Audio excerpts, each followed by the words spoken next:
On yet. There it goes. Hi, Tammy here with It's All About the Dogs, and I'm here again with Noelle Blair from Positive Directions Canine Academy. And this is installment 2, chapter 2 of how to choose the right dog for your lifestyle. Yep. Today we're going to talk about the pros and cons of rescue dogs. Yes, we are. So, when you rescue a dog, I think that the first thing that most people get is that fuzzy, warm feeling that they saved a life. Yeah. So, I would put that on the pro side. Well, Levi here, I've got Levi here, and he's more interested in looking at me than the camera, but that's okay. That's because your face isn't over there.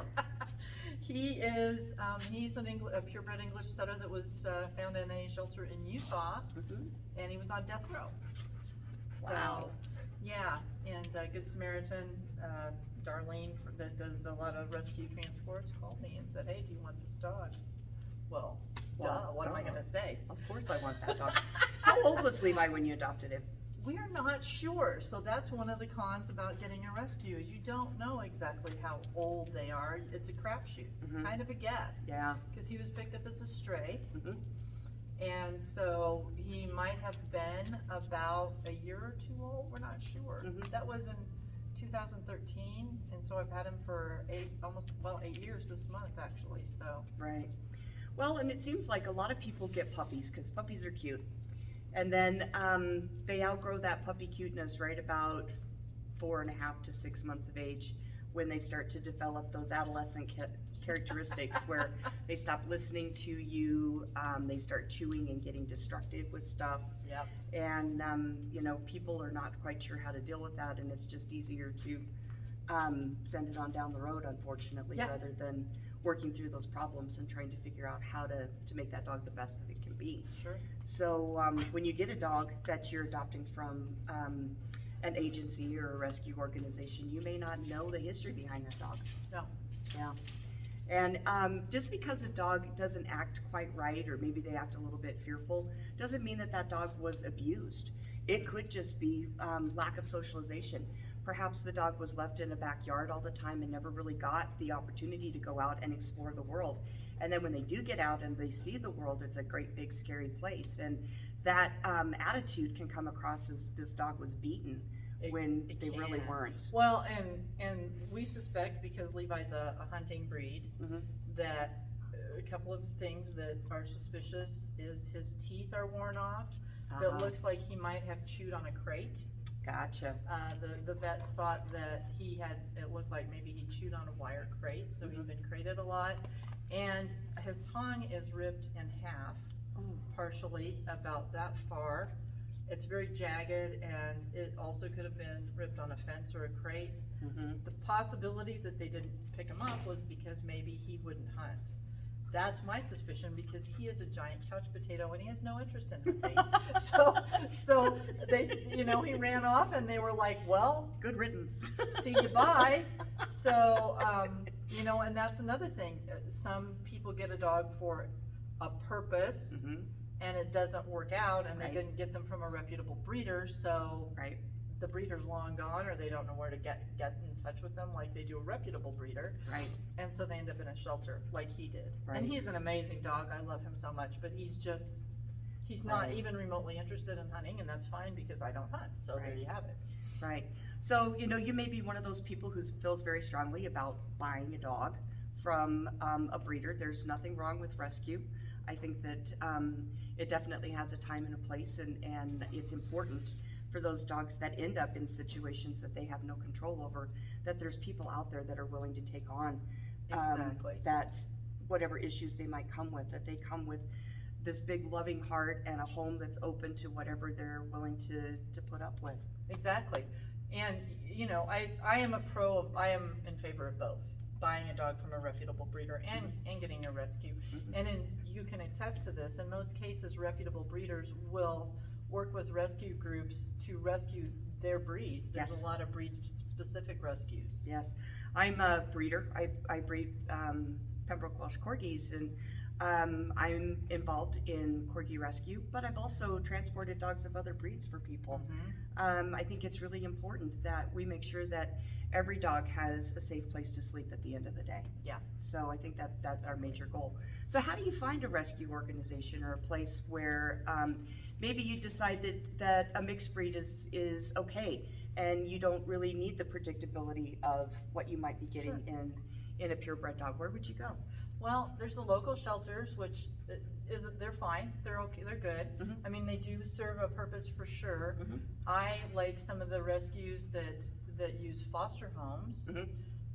Lucky Day Animal Rescue in Aspen rescues dogs all over the west and southwest from various areas, and they are mixed breeds. Most of them end up they pull them out of shelters, or they get them from owner surrenders, and they end up in foster homes, which is a really great way to get a dog from a rescue, because they've been in a home for maybe 3 weeks or so, and the foster family knows what kind of habits they have, if they get along with other animals or not. They have a little bit more predictability in what you're getting if you get one from a rescue that has a foster home system. But once again, you may get a dog from a shelter that could be great. You just don't know those factors when you get a dog from a shelter. What's nice about a shelter, though, is it's kind of like online shopping. You just kind of walk down and you get to see all the dogs that are available. And don't dismiss the dog that's sitting in the back of the run and is not engaging with you. That dog may temporarily just be shut down because of the circumstances that they found themselves in. So take that dog out, and usually rescue organizations have a yard where you can go and you can take the dog and you can interact with them. Even just moving them to the yard, you'll be able to get a little bit of a glimpse into their personality, hopefully. And a lot of rescue organizations have a 30-day return policy. So if something happens and you get the dog home and it wasn't anything like you thought it was going to be, they will take that dog back, which is huge. That is huge, and they will with most of the rescue groups. They do that, which is awesome. I think that's a great way to go, and I applaud what you're saying there, because Levi, the reason he was on death row was because he just wilted and nobody was interested in him, because he was at the back of the crate, not interacting, and that's how, I know how they are, because I've had English setters for almost 30 years. So when Darlene called me and said, hey, this dog they're gonna put him down, of course I wanted him, because I knew what to expect with him. And that's the other thing. So one of the best things you can do, if you're local here in Grand Junction or Mesa County, Roycehurst, wonderful place that you can go and you can see the dogs. Plus they also have contacts with people who do fostering. Mesa County Animal Services is another great place to go. I was talking with the gentleman that runs Mesa County Animal Services, and they have not put a dog down because there was not a home available in years. The only times that they've really had to put down dogs were for behavioral issues. They were just simply unadoptable because they were too aggressive, or the dog was injured to the point that it was financially unfeasible to be able to move forward with it. So. And that's, that's really good to know. That is really good to know. And if other rescue organizations, you work with some breed organizations for corgis, right? I do. Yeah, so if you're looking for a particular breed, go to the national website, and on those club websites, you'll be able to find who does those rescue organizations in the cities or states that you're interested in adopting from. You may have to travel a little bit, but I know a lot of organizations like you and I have both transported dogs. We will do everything possible to make sure that we can get a dog from shelter A to home Well, and a lot of them are regional. Southwest English Setter Rescue, that I have done some things for. Above and Beyond English Setter Rescue, those are both breed specific, although they will do mixed breeds as well. Mostly hunting dogs, which I'm sure the Corgi rescues also do something. It's mostly like that. Corgis or Corgi mixes. We also get Dachshund mixes. If it's got short legs and a long body, then they think it's a Corgi, and so we get all kinds. So, but we're not going to turn a dog away because it might have a little dachshund in it. Same here.